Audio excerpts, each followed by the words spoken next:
mag-secret file ay ilike mo muna ang video na to at mag-subscribe na sa aming YouTube channel. Don't forget to click the notification bell para hindi ka nahuhuli sa latest episode ng DJ Rocky's Secret Files.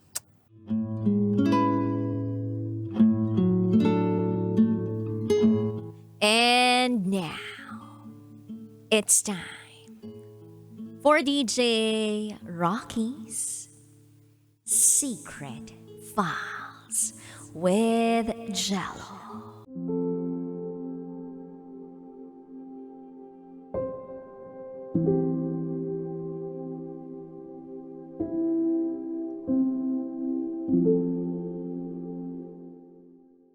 Hindi namin alam.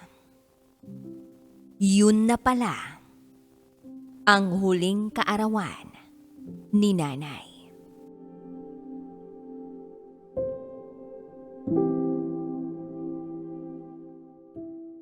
Hi DJ Rocky at DJ Jello. Lagi akong nakatutok sa programa ninyo.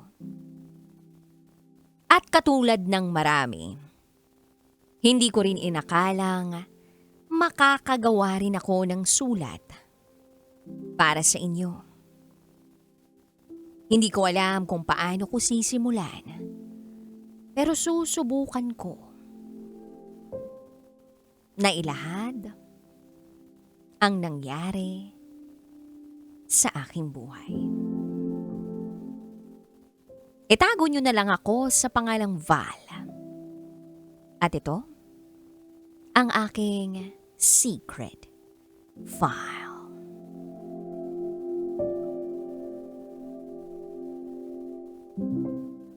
Anim kaming magkakapatid.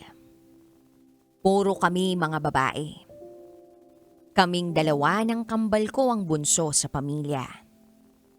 Lumaki kami sa isang pamilya na mahirap ang pamumuhay. Ang nanay at tatay namin parehong magbubukid. Kasama nilang magtrabaho sa bukid ang ate ko. Pero kahit mahirap ang buhay namin, hindi napapagod sila nanay at tatay sa pagtatrabaho. Hindi sila napapagod. Sa gitna ng matindi at walang awang alinsangan ng panahon, magtatrabaho sila sa bukid. Si nanay, maski may iniindang high blood, sige pa rin sa paghahanap buhay. Dahil na rin siguro sa dami ng utang na kailangang bayaran ng pamilya. May katuwang naman sila nanay. Andyan naman ang mga ate ko.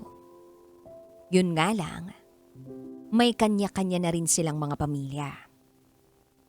Kaming tatlo na lang ng kambal ko at ng isa ko pang ate ang natitira na nasa puder nila nanay at tatay. Fast forward isang araw. Sinumpong si nanay sa sakit niyang high blood. Nahilo siya, nanghina at natumba. Pero hindi naman siya nawalan ng malay at hindi rin siya napano. Makalipas ang isang linggo, naging okay siya ulit. Bumalik uli ang sigla ng katawan niya. Bumalik siya agad sa pagtatrabaho sa bukid. Pero nagdesisyon si tatay na magtatrabaho siya sa Maynila para may kikitain siyang pera na ipapadala sa amin. Kaya naiwan kami nila nanay dito sa probinsya para magtrabaho sa bukid.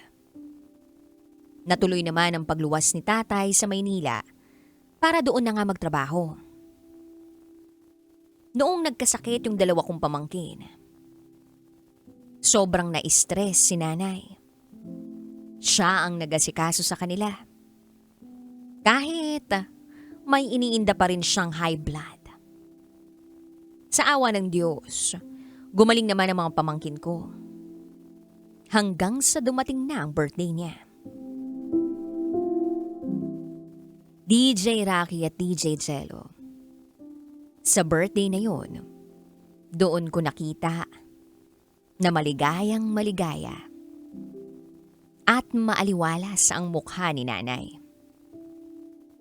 Sa kabila ng lahat ng pinagdadaanan niya nung mga nakaraang taon, hindi pa rin natinag ang kanyang kasiyahan na makasama kami, na ipinagdiriwang ang kaarawan niya.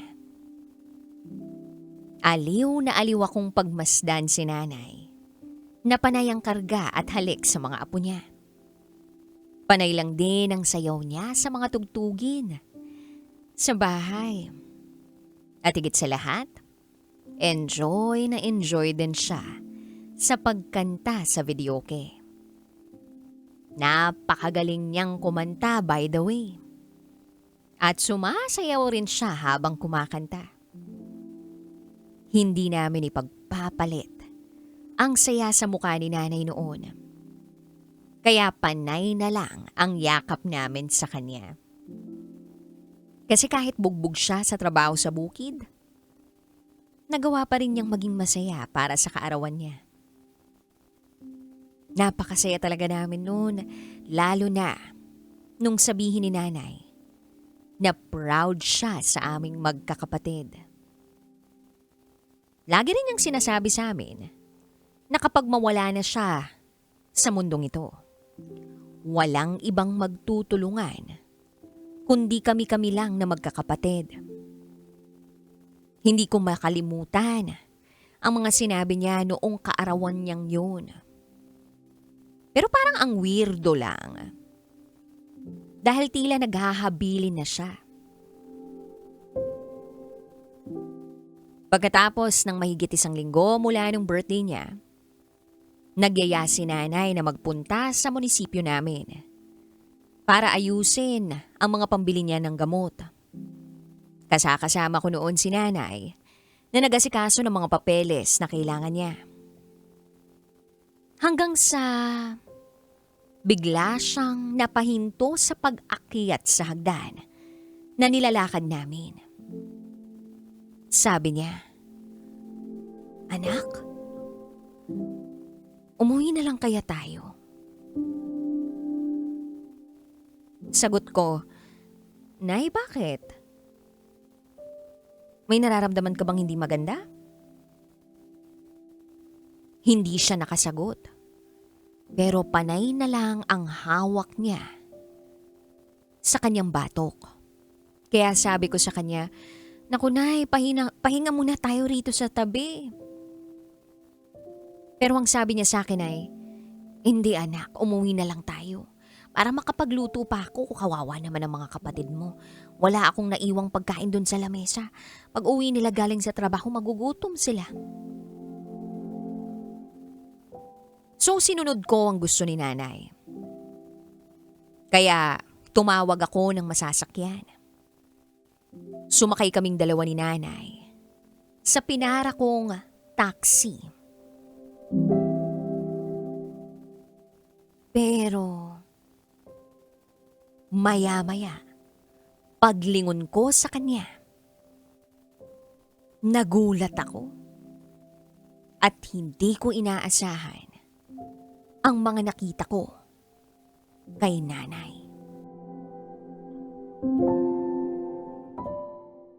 Nakatirik na ang mga mata ni nanay. At naglalaway siya. Sa sobrang gulat ko, napatitig ako sa kanya. At hindi ko maisip kung ano ang nangyayari sa kanya. Wala akong ibang magawa, kundi iharang ang paa ko para hindi siya malaglag sa pagkakaupo. Niyakap ko siya hanggang sa makauwi kami. Pagdating namin sa bahay, hindi na nagsasalita si nanay. Nakatirik lang ang mga mata niya.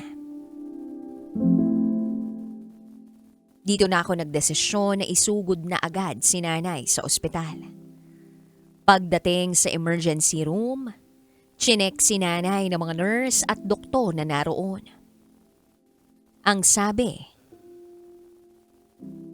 ng mga nurse at doktor na naroon, na stroke si nanay. Oo, DJ Rocky at DJ Jello. Stroke na pala yun. Dahil sa high blood niya. Hindi ko naman alam na ganun ang sintomas ng stroke. Kung alam ko lang, hindi na sana kami dumaan sa bahay. Dumiretso na sana kami sa ospital. Then tinanong nila ako, tutubuhan daw ba si nanay? Naisip ko, tutubuhan? Bakit? Hirap na ba siyang huminga? Kaya sabi ko sa kanila, hindi ako makapagdesisyon. Pwede bang hintayin na lang muna natin ang mga ate ko? Maya-maya, dumating ang kapatid kong panganay. Panay lang ang iyak namin sa biglaang pagsama ng kalagayan ni nanay. Pagkatapos noon, tinawagan namin si tatay. At ipinaalam sa kanyang nangyari kay nanay. Tinanong namin si tatay kung papayag siyang palagyan ng tubo si nanay para sa paghinga niya. Pero ang sabi niya, hindi. Hindi. Iuwi niyo ang nanay niyo, gagaling din siya. Magiging okay din siya. Iuwi ninyo. Yun ang sabi ni tatay.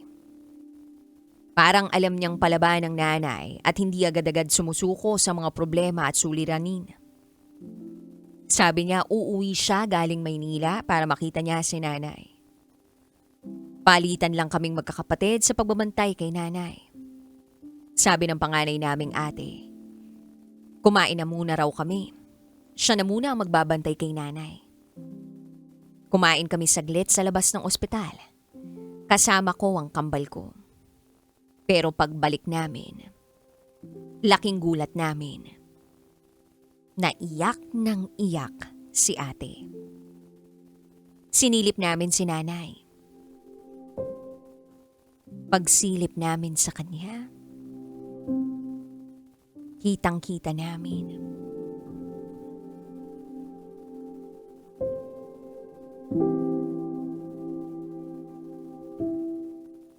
Na nangingitim na siya.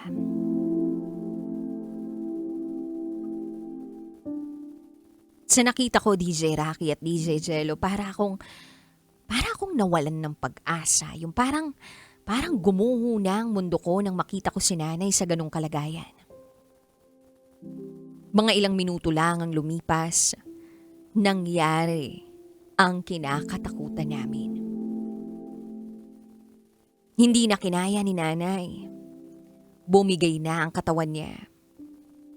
Sa isang iglap lang. Wala na kaming nanay. Wala na siya sa amin. Hindi ko mapigilang sariwain ang kabaitan ni nanay. Siya yung walang ibang ginawa kundi magtrabaho at intindihin ang pamilya. Noong mga oras na yun, hindi pa alam ni tatay na wala na si nanay. Hindi na muna namin sinabi. Pero pagdating niya sa bahay, doon na siya nagtaka. Maraming ilaw sa bahay. Doon niya na nalaman ang nangyari. Niyakap niya na lang kaming magkakapatid habang nakatingin sa kabaong ni nanay. Nag-iyakan na lang kaming lahat. Ang nasabi na lang sa amin ni tatay, "Di ba sabi ko sa inyo, alagaan ninyo si nanay niyo?" Ang nasabi lang namin sa kanya ay, "Sorry, tay. Kinuha na si nanay ng Panginoon. Wala na rin kaming nagawa."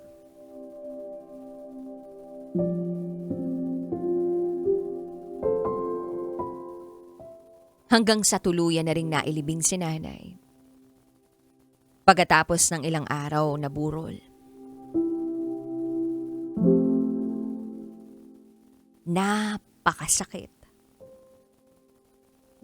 Wala na kaming karamay sa buhay. Wala na ang ilaw ng tahanan namin. Wala nang mag-aalala para sa amin tuwing may sakit kami. At walang kayang pumalit sa pangangalaga at pagmamahal na ibinigay sa amin ni nanay. Napakasakit at napakahirap tanggapin.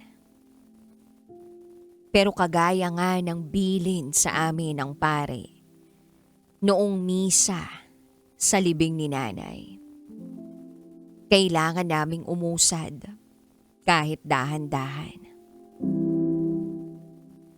para matahimik din ang kanyang espiritu. At yun nga ang ginagawa namin. Umaabante kahit mabigat pa rin sa loob namin ang biglaang pagpanaw ni nanay.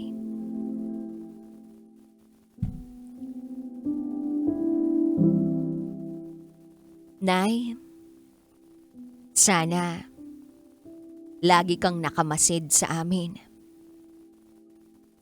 Gabayan mo sana kami sa araw-araw. Maraming salamat sa pagmamahal. Mahal na mahal ka namin.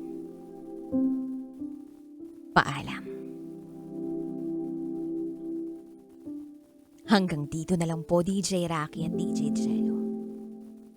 Muli, ako si Val. At ito, ang aking secret file.